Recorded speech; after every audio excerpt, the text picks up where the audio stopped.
Hello. Today I'm going to make for you one of my all-time favorite soups. I've been wanting to make this for you for quite some time, but just haven't gotten the chance to do it. And today is the perfect day.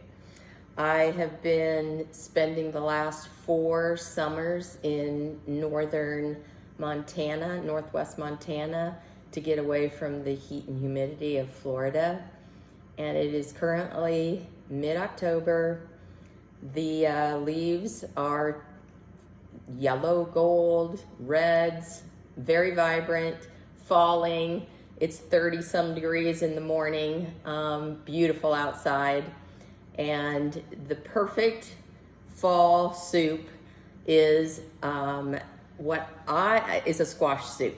I typically make calabaza squash soup in Florida, and I was introduced to that squash several years ago just by chance. I just saw these massive squash in the store and was like, I wonder what this tastes like. Took it home and found out it makes the most delicious, creamy, decadent soup with very few ingredients and super simple. So the calabaza squash, this is similar to like a butternut squash, but it's much creamier, sweeter, and it's used in South American dishes a lot. Originated in Maine, first grown there, and now it's popular in a lot of places. But in northern Montana, I have not been able to find this squash. But with all the farmers markets that are available around here, I walked into the store the other day and I found a beautiful substitute. It is called Jarrahdale squash, and it's very similar in shape.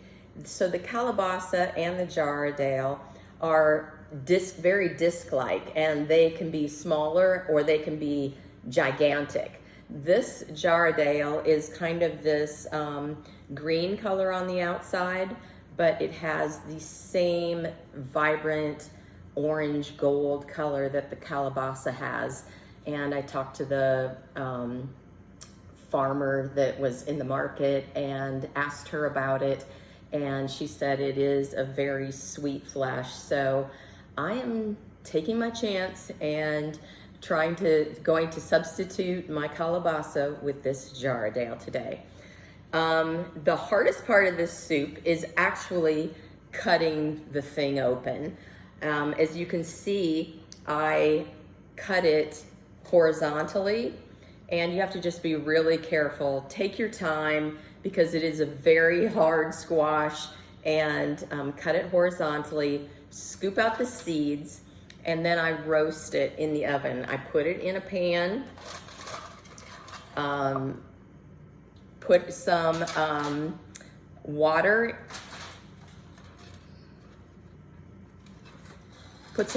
in the pan, about halfway up the squash, cover it with foil, and put it in the oven at 350 degrees for, I think today, this is a pretty good sized squash, for about 2.5 hours. You'll start smelling it, take it out, poke it with a knife, and if it doesn't have any resistance, then it's done. So then just let it cool, and then pour off the water, and then scoop out the flesh. All you need is a blender. You can use an immersion blender, but I found that it makes much creamier soup if you use an actual blender.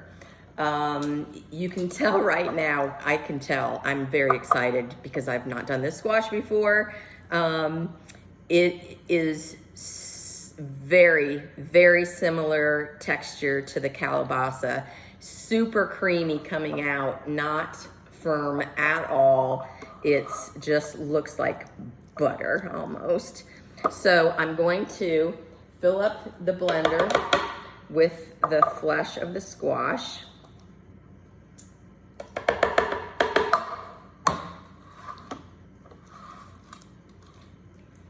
I literally have this soup available in my freezer year round.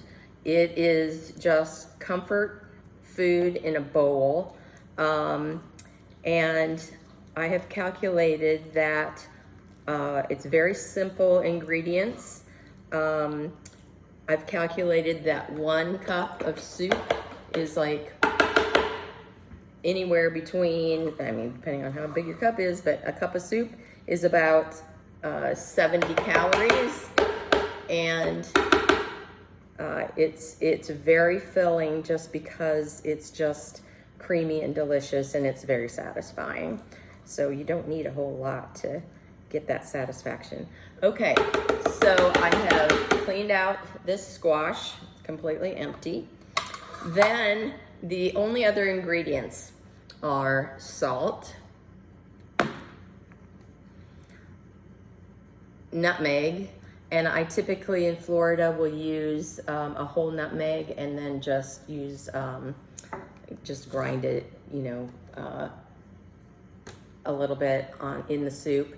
But I don't have any whole nutmeg available, so I'm just using my jarred stuff. And then cayenne pepper, chicken broth, or you can use vegetable broth, and a little bit of whipping cream. Makes all the difference at the end. So initially I'm gonna put, so this fills, you know, 1/2 of this squash. I'm gonna put in probably, couple tablespoons of salt. I just fill my palm. And this is something at the end you'll just adjust. Nutmeg is a very delicious fall spice, but be careful with it. You don't want to, again, put too much in because it is one of those strong flavors.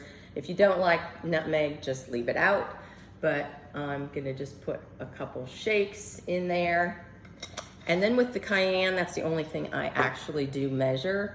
I like my soup just a little bit spicy, but I haven't used this squash before, so I typically, with a calabaza, when I do a blender full, I use a 1/4 teaspoon of cayenne, but I'm gonna start with 1/8 of a teaspoon for this one. And again, that's something that you can just easily adjust at the end.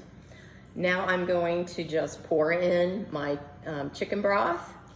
Typically with this amount of squash, I'm gonna go up to about,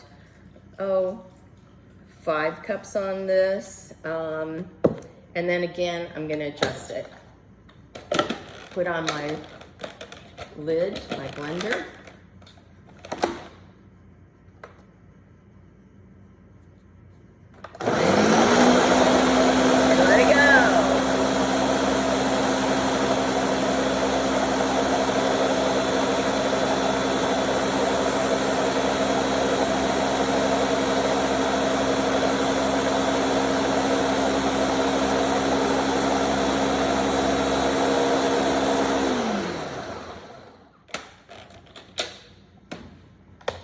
So I'm just gonna check this and see what the consistency is like.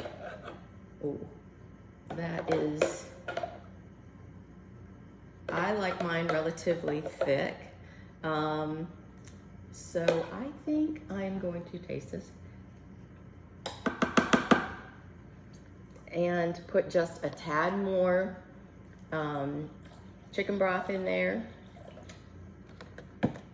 A little bit more salt. It has plenty of nutmeg, and I can taste the heat at the end. So put some more salt in there. And then the whipped cream at the end, I use 1/2 tablespoon per cup. Right now I have 6 cups of soup in here, so that would be 3 tablespoons. 1, 2, 3. Again, I'm just going to blend it.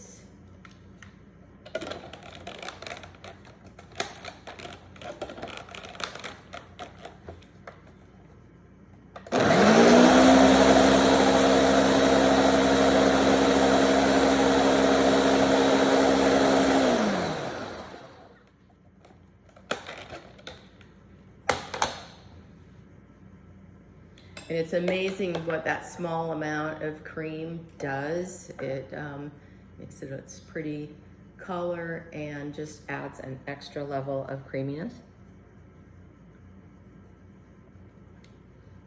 It's pretty amazing.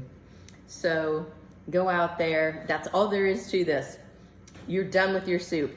The other thing is, like I said, I have this in the freezer year round, and I just put it in containers. The first time I took it out and put it in the fridge to reheat it, it was like water, and I was so disappointed. I thought it had been ruined by putting it in the freezer, but I went ahead and put it in a pan or in the microwave in a bowl and heated it up. And for some reason, I don't know the science behind this, but it went back to the original consistency that it was when I made it. So it freezes beautifully, even though it looks like water when you first take it out after it's been in the freezer. But I want you to enjoy this soup, especially in the fall and winter, but like me, I enjoy this year round. The other thing about this recipe is that I just found out there are other squash out there. So don't be afraid. There's so many farmers markets and so many varieties of squash. Don't get stuck in a rut with butternut squash, even though that's delicious. And if that's all that's available to you, by all means, go ahead and use it. But experiment and go out and get some other kinds of squash out there. There's so much more to enjoy. Enjoy this soup, and I will see you next time.